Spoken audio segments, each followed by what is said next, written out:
In this video, we're going to look at another example of graphing a rational equation. So here we're going to graph f of x equals x squared minus 9 divided by x squared plus 9x plus 18. And remember, when we're graphing rational functions, really we want to start off by factoring if it's possible, and it is here. In the numerator we have the difference of squares, and in the denominator we have something that's quadratic. So that would factor to x plus 3, x minus 3 in the numerator. And in the denominator, remember, I'm looking at the factors of positive 18 that add up to 9. So I'm looking at x plus 3, x plus 6 in the denominator. Remember, after we factor, we can look and see what our domain is doing. And our domain means that we cannot have 0 in the denominator, so x plus 3 cannot equal 0, x plus 6 cannot equal 0. So here x cannot equal negative 3 and x cannot equal negative 6. Okay, so let's say x such that x cannot equal negative 6, comma, x cannot equal negative 3. Okay, so we use our factored equation to figure out our domain, but here something is going to reduce, so my x plus 3's are going to cancel out. And what I'm left with here is just x minus 3 in the numerator and x plus 6 in the denominator. And once we have our function in lowest terms, like we do now, we can use what's left in the denominator to find our vertical asymptotes.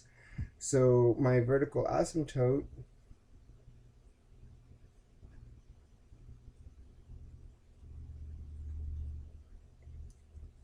here is where x plus 6 equals 0. So x equals negative 6. So remember, this is a special line. We're going to graph it using a dashed line. And it's going to go through x equals negative 6. Okay. Right here, the term that I canceled out, x plus 3, that doesn't go away. That turns into a hole in the graph. And for my hole in graph, I have x plus 3 equals 0. So x equals negative 3 is where I have my point. And because it's a point that's the hole, I want to plug it into this fully reduced function. If I plug it into this fully reduced function, then it's going to give me the point of where that hole is happening at. It's going to give me the y coordinate. I can't plug it back into here because everything's just going to turn into 0. Okay, so we have negative 3 minus 3, negative 3 plus 6. So I've got negative 6 in the numerator and positive 3 in the denominator. That means negative 2. So I have a hole in the graph at the point negative 3, negative 2. Okay, so I have my vertical asymptote. I have my hole in the graph. I want to look for a horizontal or oblique asymptote. So horizontal. And looking back at my original function, I've got x squared in the numerator as my leading term and x squared in the denominator as my leading term. That's the case where n equals m. And that means I'm looking at the coefficients of my leading terms. And so here that's just 1 over 1, which is 1. And so I have a horizontal asymptote, y equals 1. Remember, one of the things that we also checked with our horizontal and oblique asymptotes is, does my graph actually cross this asymptote? And I did that by setting my equation equal to my asymptote. So here I've got 1 equals x minus 3 divided by x plus 6. Okay, remember, I can think of this entire term as being in parentheses, so if I multiply both sides by x plus 6, my denominator cancels out, and I'm left with, let me scoot this up a little. I'm left with x plus 6 equals x minus 3. I want my x's on the same side of the equation, so I have minus x. Both of my x's go away, and I'm left with the statement x equals negative 3. We know that 6 cannot equal negative 3. I'm sorry. We're left with 6 equals negative 3. But we know that 6 is not equal to negative 3. This statement means that my graph does not cross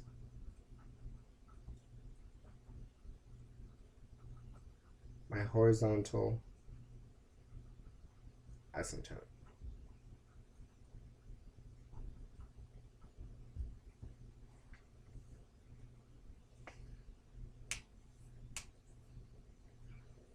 Okay.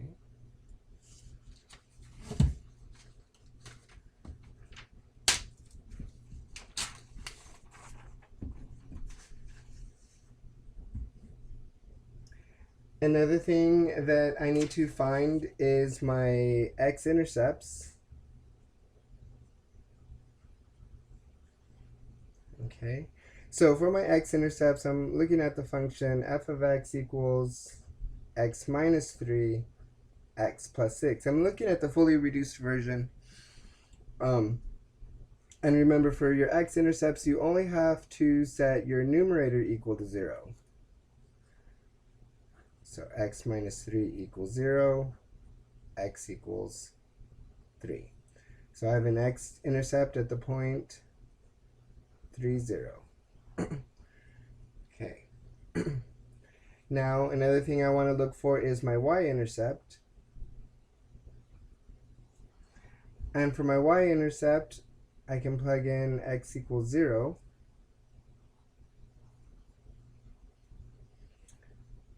So y equals 0 minus 3 over 0 plus 6. That gives me negative 3 over 6, and I can reduce that to be negative 1 over 2. So my y-intercept is the point 0, negative 1/2.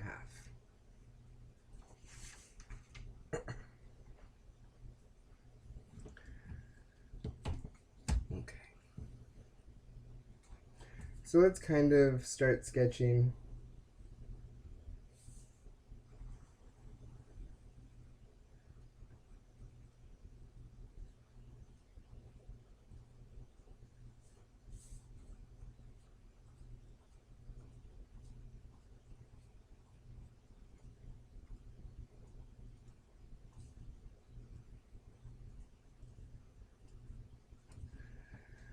Okay, so what do I have information-wise?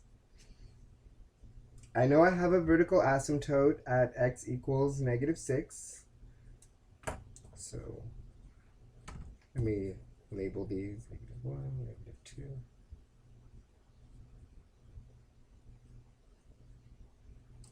2. So here at x equals negative 6, I have a vertical asymptote.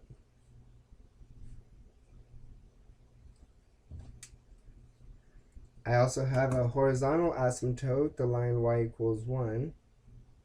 And remember, when we're graphing with asymptotes, we use dashed lines, okay, dotted lines. They're not actually a part of the graph. Okay, so I have my asymptotes drawn in. I know I have a hole in the graph at negative 3, negative 2. So here at negative 3, there I would have a hole, and I know it's kind of hard to see on my paper. I'm drawing it in as an actual open circle. Okay.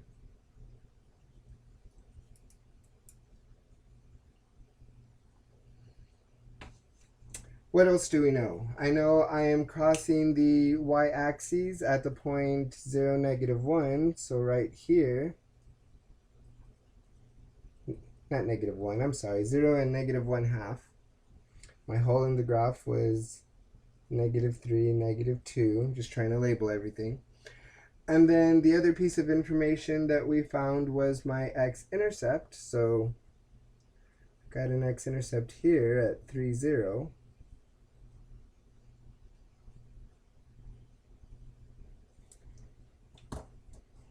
Okay. So I know things that are happening on my graph. In my denominator, x plus 6 has a multiplicity of 1.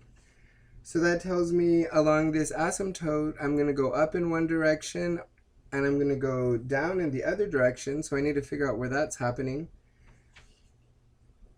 And x minus 3 also has a multiplicity of 1 in the numerator.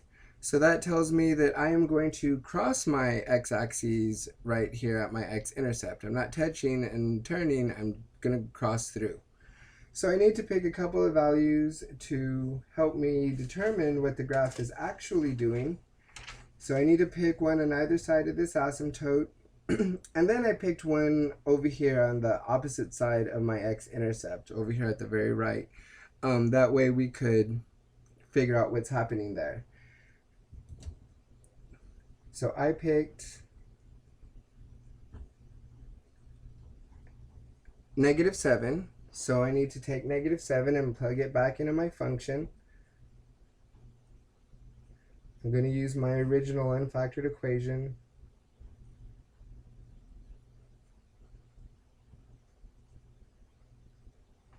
Okay, so negative 7 squared is 49 minus 9. That gives me 40.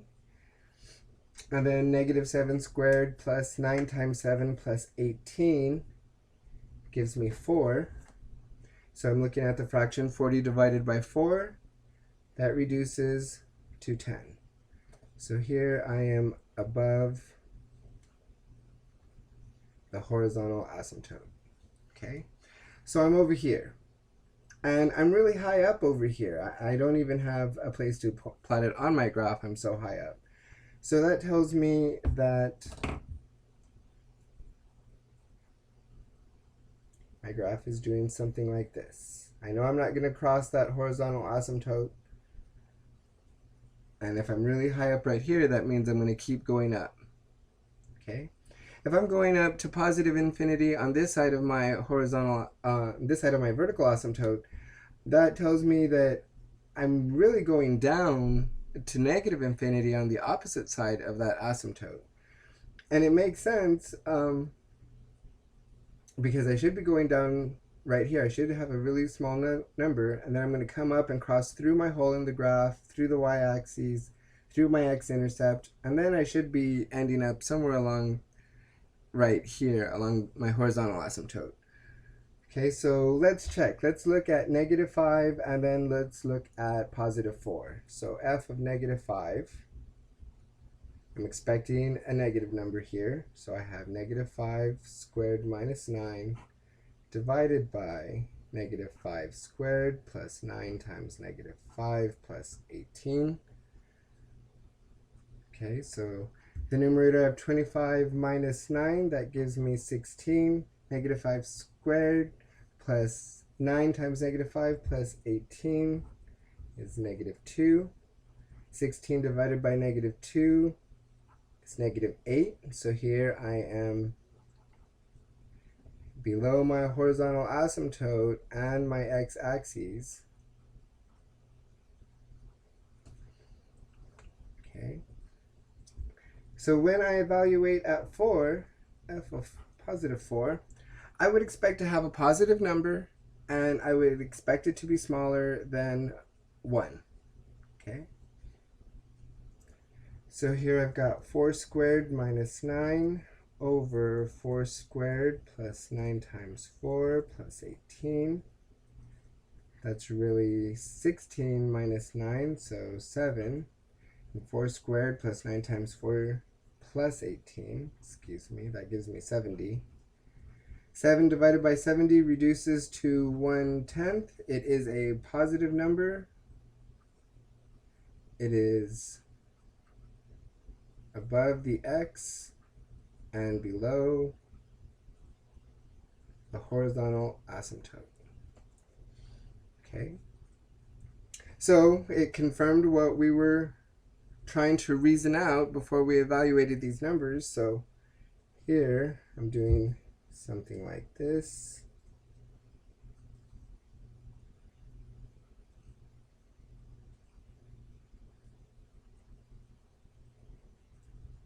I'm just going to keep going that way. And we're done.